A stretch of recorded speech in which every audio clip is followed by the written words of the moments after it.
What's going on? I can't say chat because I'm not streaming. Chat. I wrote it in the yoga mat. Chat. So I'm out here actually driving for dollars today. My biggest lesson so far with life, not just real estate game, is consistency, man. Nothing really beats consistency, and nothing is harder than trying to be consistent. That has been my biggest problem. And why or how is it a problem for someone that says that they are motivated and that they want it? Well, when you broke, you take you exchange your time for money. And I've always heard it, everyone hears it, but what does it really mean? Is people that exchange their time for money are usually the poorest ones.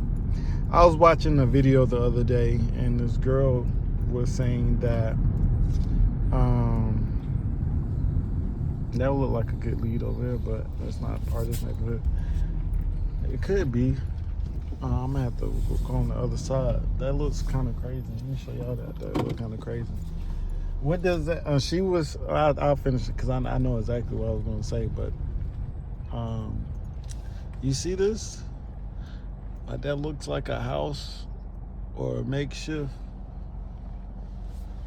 That could be someone else's backyard. It looks pretty brand new though, so I can't say it's a lead potential because it looks fairly brand new.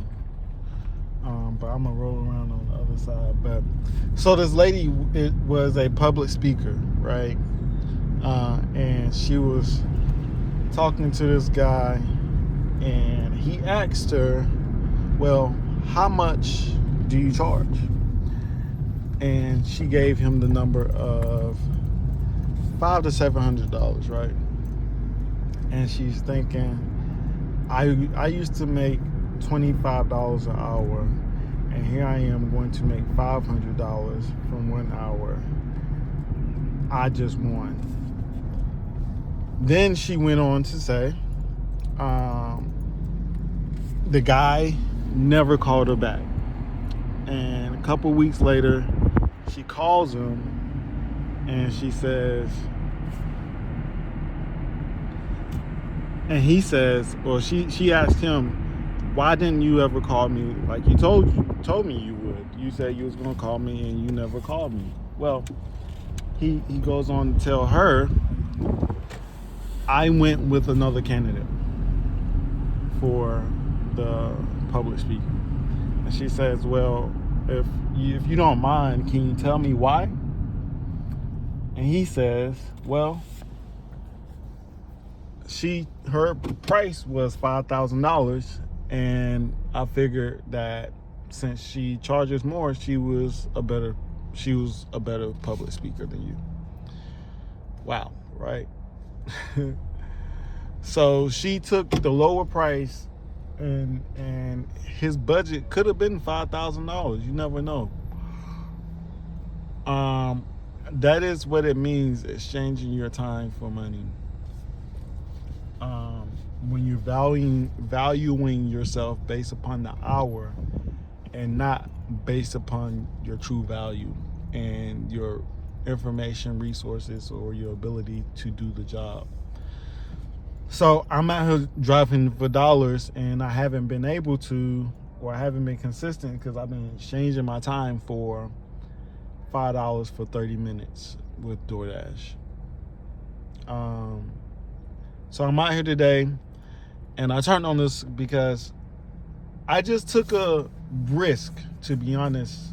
Not a risk, but let me tell you, my plan today was I was going to go to Greensboro, going to load up, get lifted, get something to eat, and then, maybe do DoorDash in Greensboro. But I said, no, let me drive for dollars, and because I was actually lost trying to get to my destination, I was like, let me just scroll around this neighborhood. I may not get this house, but this is a great potential. It has an old air conditioning unit in the back. It looks like somebody is spending money to maintain this lawn. It could be people that live here, but you see no blinds, no windows, nothing on the windows, so it looks like nobody could possibly live here, but somebody is maintaining, therefore they're spending money on this particular location, on this house. I'm gonna skip trace it, try to see if I can find the owner. It looks like a potential of a flip, and it could be ready. There could be a motivated seller, you know, since they're spending money, no one's occupying the home. This house here looks like this belongs to that house over there, or that vehicle, as it looks like it's at the fence line. So I was gonna say, I don't see no tire tracks. You ain't no expert. You been out here 5 days. You out here looking for tire tracks. But that looks. I got excited when I seen that, and that's the reason I really cut on the camera. Well, it's not. It's one of the reasons. So yeah, I'm like, dang, bro. Like, if I had been out here this whole time, I've went to properties and they have sold within days or months. Good neighborhood, kids are outside playing, so you know it's a safe area. I haven't seen any, you know, bad things or anything I look like I should be worried. I seen some guys, some African American guys in the neighborhood cutting wood, like all great signs, right, in their driveway working.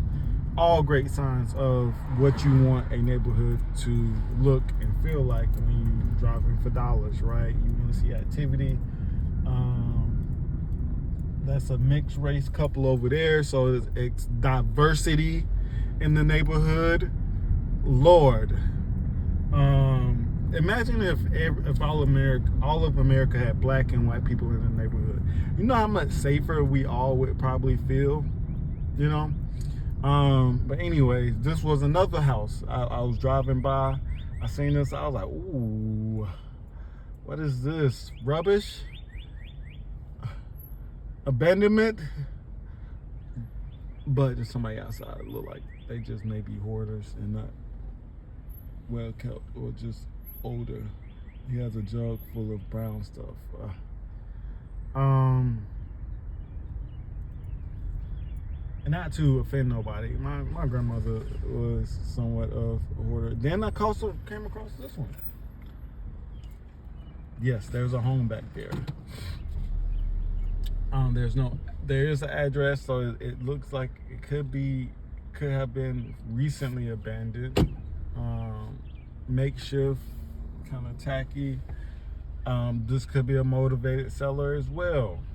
And what made me really excited is that hole at the top. Yeah, it's a hole at the top of the roof.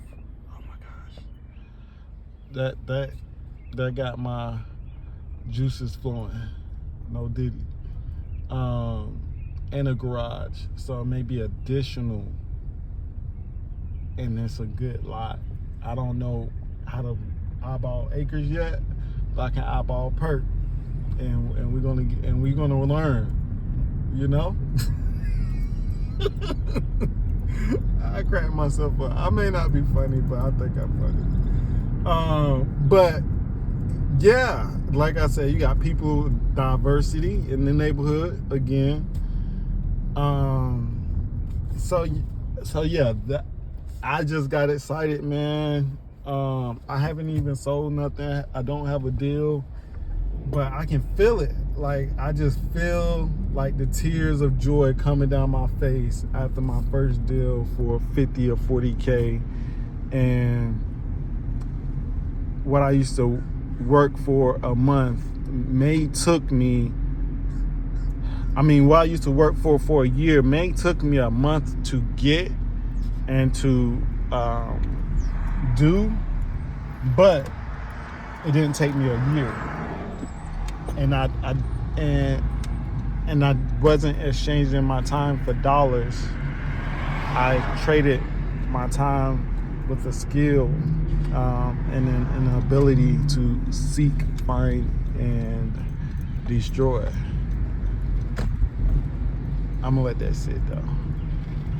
Cause we know. But so yeah. So I'm on the other block looking for that building to see what was near it that we just looked at earlier. Great signs. There's a bank nearby. This is a great neighborhood, man. Another house, no windows, with cars in the driveway, which kind of scares me because the other house didn't have no cars in the driveway either. It's like, okay, is that the norm? People just don't have blinds? Is it that safe out here? You know? Yeah. So we're looking for the back of that other house in that building to see exactly what we were looking at.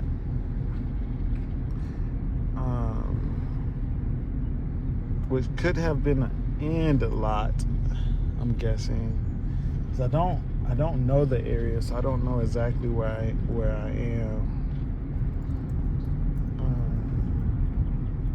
Gotta make sure when I leave here, I go out the same way so I can go back past that other house that didn't have no windows to see. Not to be nosy, looking through people's window or nothing, but like, why not? So when we come back, we're gonna take a right on Forest. Run, Forest, run. Run, Forest, run.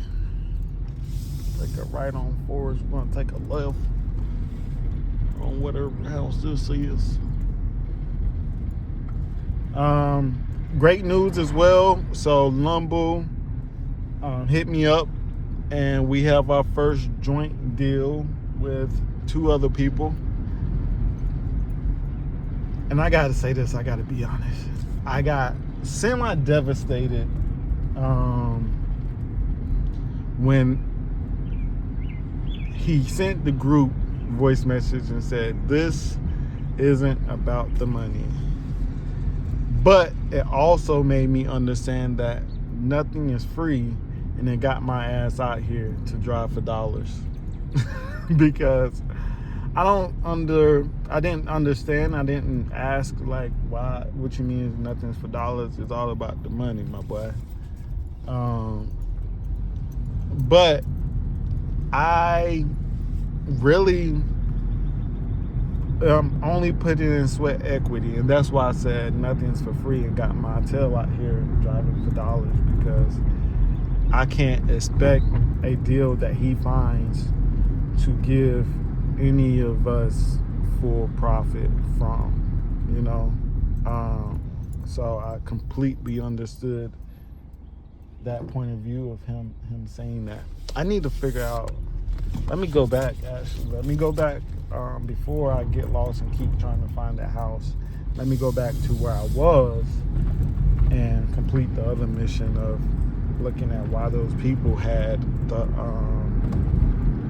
windows open. But yeah, so it really, you know, humbled me in the sense of, because I can't get on here and feel like, oh, I flipped this house, and tell you all I flipped this house, you know, and we didn't, and there was no money made on my behalf. Which, like you said, if we make money, that's perfect. That's a good deal. But I know I've done deals with him in previous times, and also this is actually what made me kind of be somewhat understanding. I've done deals with him in previous times where there has been catastrophic events and weather, and we had to sell the home for the same price we bought it.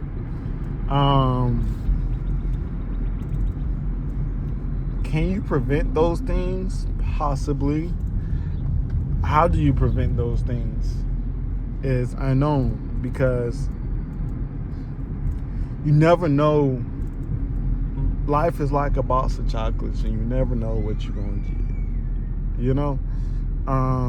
So yeah, you just never know what's going to happen or what you will get from a particular deal, you know, and nothing is really guaranteed.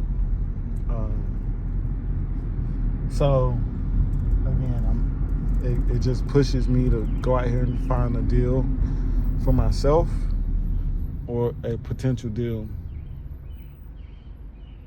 There's a guy in the driveway. It looks like it's his home. This is his home. We're gonna go out. I'm gonna ask him. I'm gonna bring y'all with me.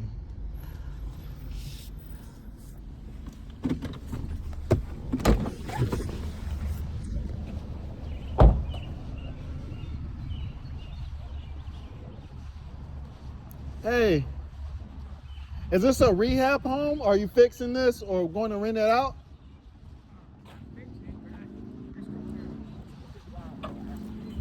Before you can rent it?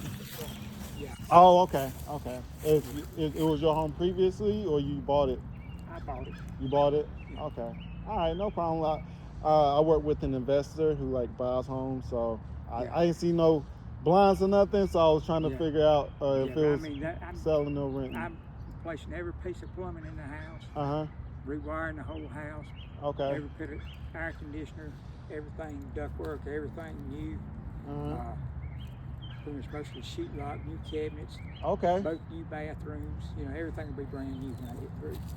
Okay. You doing it all yourself? Well, I got somebody help. Okay. You doing a lot of work by yourself. It is. And I stay busy, so I can only come over here when I have a little time. So. Got you. All right, see you later. No problem. Thank you.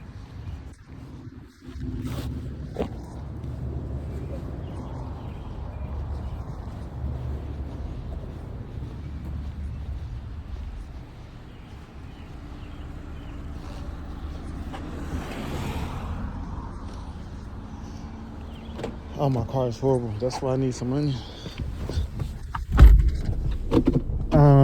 And stuff like that, and opportunities like that, is also what motivates me as well. As you run up on people and you think to yourself, how late was I? Would I have been able to be in that man's position had I been out here hustling or driving for dollars and putting in the work, But as I was saying before, when you exchange your time for dollars, you will have missed opportunities. What? Oh yeah, I'm looking for that other building, right? But we need to go back and see where did we spot that building from. And then maybe see if we can see on the map what it was that we saw.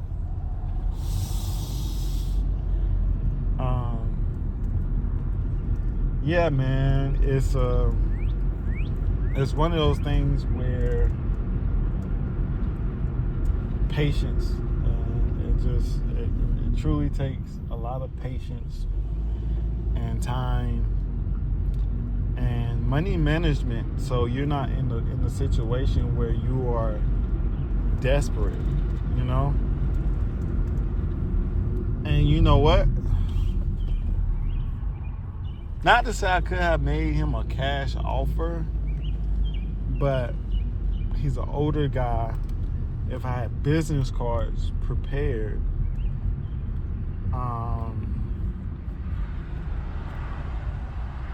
after a certain amount of time, he could possibly want to sell it. But after rehabbing and putting in the sweat equity in the home itself, you're looking at something that would probably want to be sold at a fair market rate.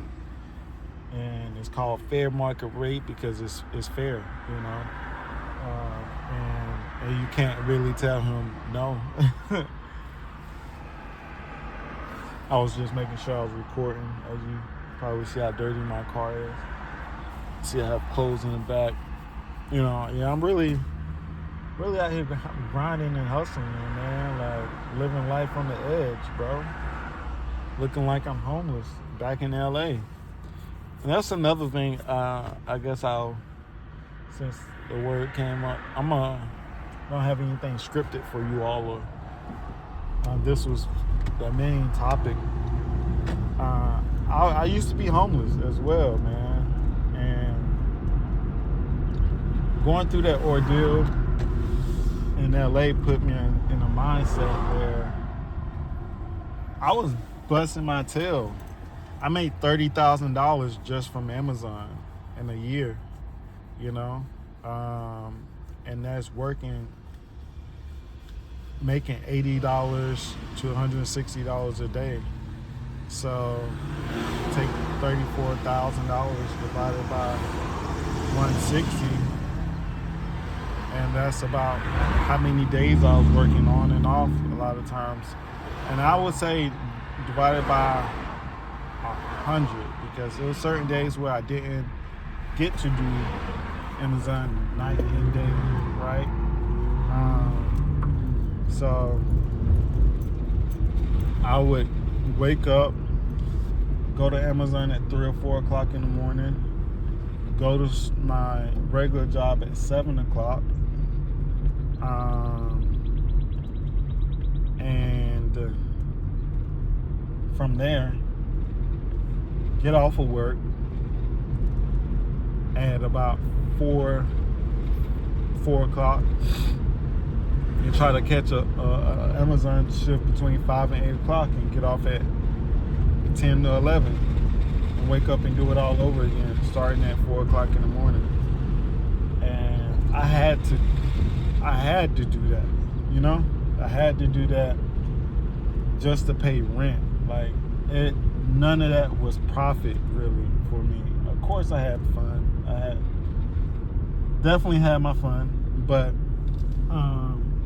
a lot of it wasn't profit, you know. A lot of it was just trying to pay rent, just trying to pay my car, you know. I was paying almost, at one point, $600 just to drive a car a week, $600 a week sometimes, you know, just for a car. $200 on the weekends, $400 on the week,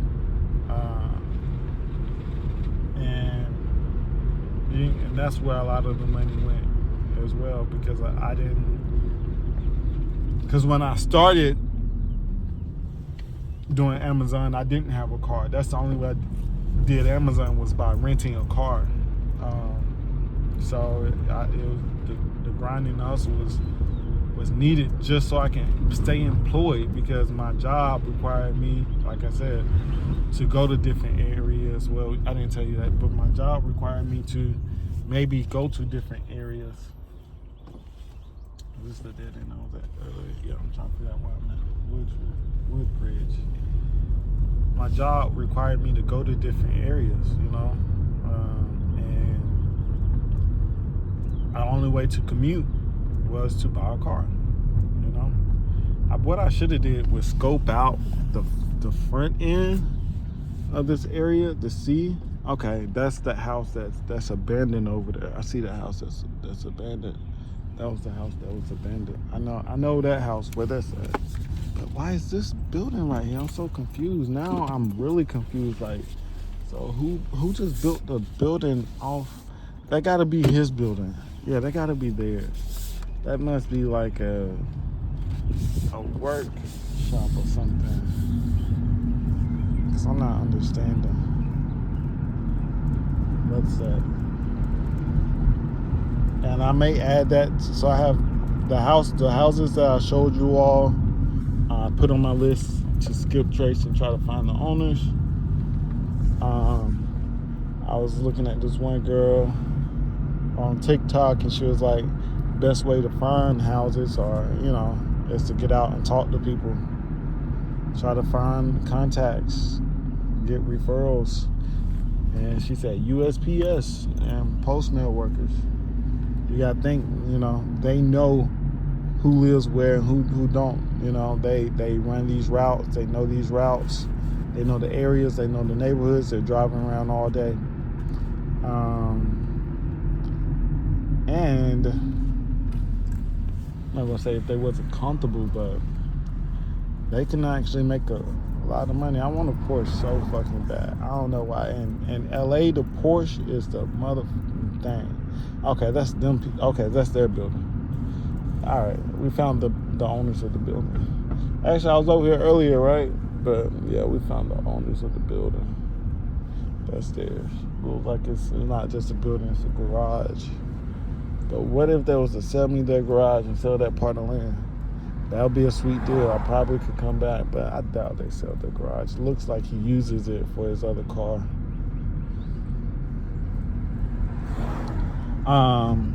And to find homes like that in these type of neighborhoods isn't uncommon, actually. And another good person to get to do stuff like this is Charter Workers, Spectrum, AT&T, because they too know where these people are in these houses. Looks like we may got another one. Maybe. See a hole. See no blinds. Nothing on it. I do see a car in the driveway though, in a mailbox. They may not just have blinds. But you know what happens sometimes is that other people park their car in abandoned neighbors' yards, just so that there's no traffic, like people like me rolling up trying to inquire and asking questions and stuff like that. So we're gonna add this to the list as well of just people to call, 2641, even though it may not be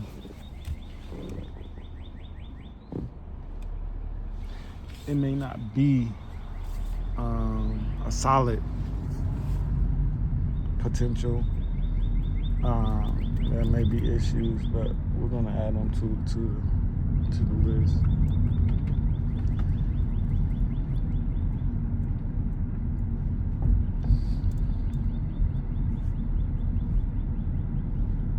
I'm gonna add them to the list, but yeah, I ain't gonna keep you all. That's about 30 minutes there, to be honest. And I'm a 10-minute, 5-minute video type of guy.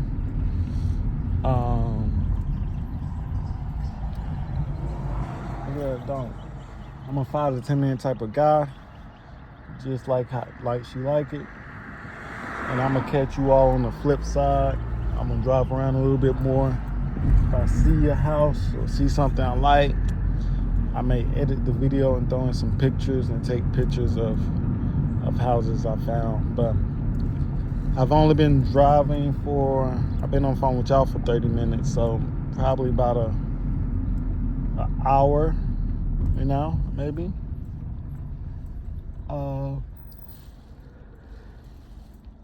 It's a good neighborhood. A lot of times neighborhoods like this, it's hard to find good homes because, as you can probably see, there's a high demand for neighborhoods like this, so to find an abandoned home is pretty tough. They look like they're working on a home. But you know what I've noticed actually as well? And one reason they want to get the Hispanics out of here is because